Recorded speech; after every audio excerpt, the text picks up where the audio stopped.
यदि आप माया के वशीभूत हैं तो आपको स्त्री पुरुष जड़ चैतन्य ये जगत दिखाई देगा, और यदि भक्ति के वशीभूत है तो आपके हृदय में सद्गुरु शब्द के प्रभाव से इष्ट का चिंतन, इष्ट दिखाई देंगे। माया जीवे बस करे, अगर स्त्री पुरुष जड़ चैतन्य दिखाई देता है तो अभी माया का प्रभाव है, भक्ति का भी रंग नहीं चढ़ा। माया जीवे बस करे,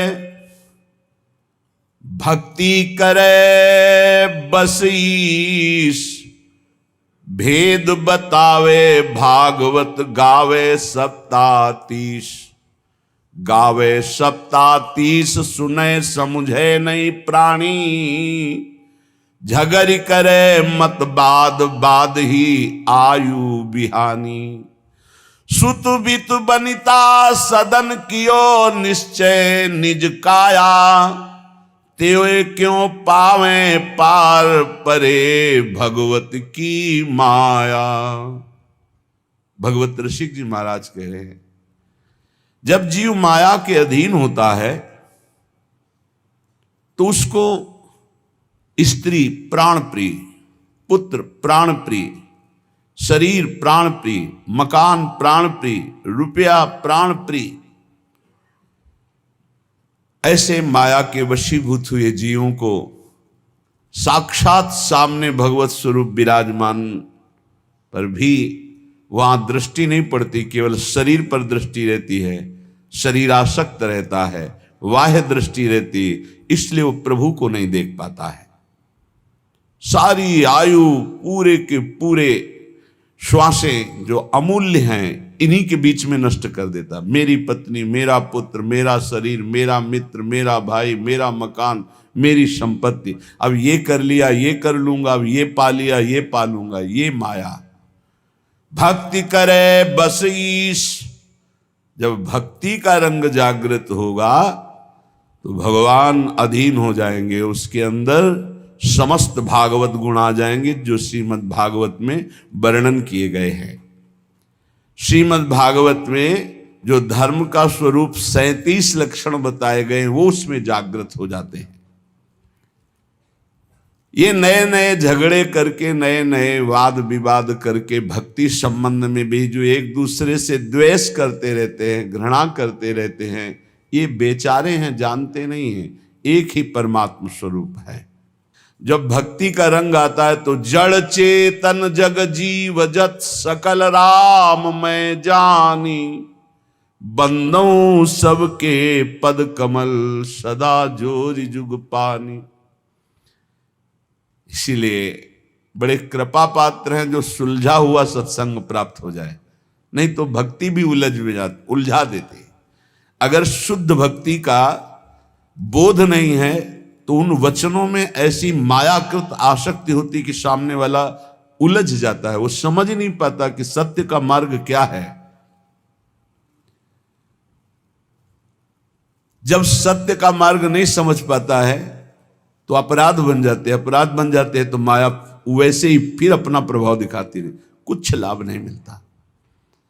जीव के हृदय में जब भक्ति का रंग चढ़ेगा तो वासना फीकी लगेगी, संसार में सब कोई अपना प्रभु, ऐसा भाव आने लगेगा तो जानना हमारी शुद्ध भक्ति आ रही। फिर वैष्णव जन को देखने से तो ज्यादा हमारा भाव बढ़ना चाहिए। सातों सब मुहिमें जग देखा, पर मोते अधिक संत कर लेखा। पर बड़ा विचित्र है, हम देखते हैं कि मन की वृत्ति को ऐसा फांस दिया जाता है कि वो कमजोर उपासक जिसको शुद्ध ज्ञान नहीं है वो शुद्ध भक्ति की तरफ बढ़ ही नहीं पाता, वो वैर विरोध कर लेता है। और गुरु सोई जो साधु सेवावे, साधु सोई जो विषय छोड़ावे, तस्मात् शास्त्रम प्रमाणम थे। गुरु कौन? जो साफ संतों में भगवत बुद्धि कर दे। संत कौन? जो संसार के विषय राग को मिटाकर भगवान का अनुराग प्रकट कर दे। ये माया में फंसे हुए जीव ऐसे माया के लड्डू खा रहे हैं कि पूछो मत, और पेट कभी भरेगा नहीं क्योंकि माया के लड्डू हैं। खावे नहीं पछताए सो, भूत के लड्डू कैसे? खावे नहीं पछताए सो, और खावे सो पछताए, ये जग लाडू भूत के दुहु भांति दुख पाए। जब वैराग्य मार्ग में चला जाता है ना, और जब कोई अपने परिवार के सहित उतरता है ना, वो कई दिन भिक्षा नहीं मिली, ठोकरे खाया हुआ, प्रकृति का कष्ट सहता हुआ जब उधर देखता है कि हंसते खेलते हुए बात करते, तो उनको लगता है क्या जिंदगी सुखमयी है, भूत के लड्डू। और वो इतनी समस्याओं में अंतर से जल रहे हैं, इतनी वासनाएं उनकी बढ़ी हुई हैं, वो भी पछता रहे हैं। कितने ऐसे सत्संगी कहते अगर पहले सत्संग मिल गया होता ना, हम संसार में ही नहीं फंसते, निकल जाते। जो संसार से निकाले जा रहे हैं वो उधर देख रहे हैं, छुप के देख रहे हैं, भूत के लड्डू। बहुत विचित्र। विवेक का प्रयोग असत वासनाओं को रोकने के लिए, ना कि बढ़ाने के लिए है, उसे विवेक कहते हैं। बुद्धिमान बहुत लोग हैं, लेकिन अपने को नष्ट कर रहे हैं बुद्धिमान बन करके। खावे नहीं पछताए सो, खावे सो पछताए, यह जग लाडू भूत के दुहु भांति दुखदाय।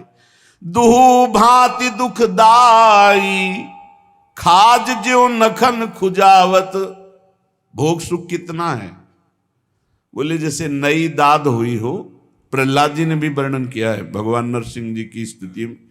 ये भोग सुख, काम सुख कितना सुख देता है? बोले जैसे नई दाद हुई हो, नए दाने दाद, और फिर खुजलाओ, फिर इसके बाद जो फबदता है, फिर जो जलन होती है। दुहु भांति दुखदाई, खाज ज्यों नखन खुजावत। ये रोग भोगते होए शिष्ण रस नाहित धावत। श्री भगवत उरधारी, भक्त करे मन को दाबे। गुरु आज्ञा अनुकूल रहे तो न वेदन पावे। बहुत दिव्य महापुरुष भगवत रसिक जी। भगवत रसिक जी कहते हैं भोग क्या है? बोले भूत के लड्डू। जो खा रहे हैं वो पछता रहे, जो नहीं खा रहे वो पछता रहे।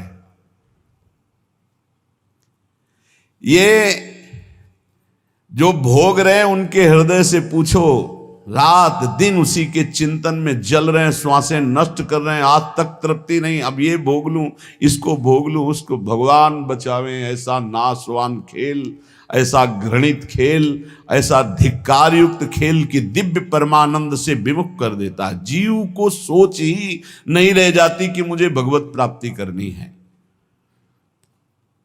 अंत में कोई सत्य वस्तु तो हाथ नहीं लगी तो पछताना ही रहता है।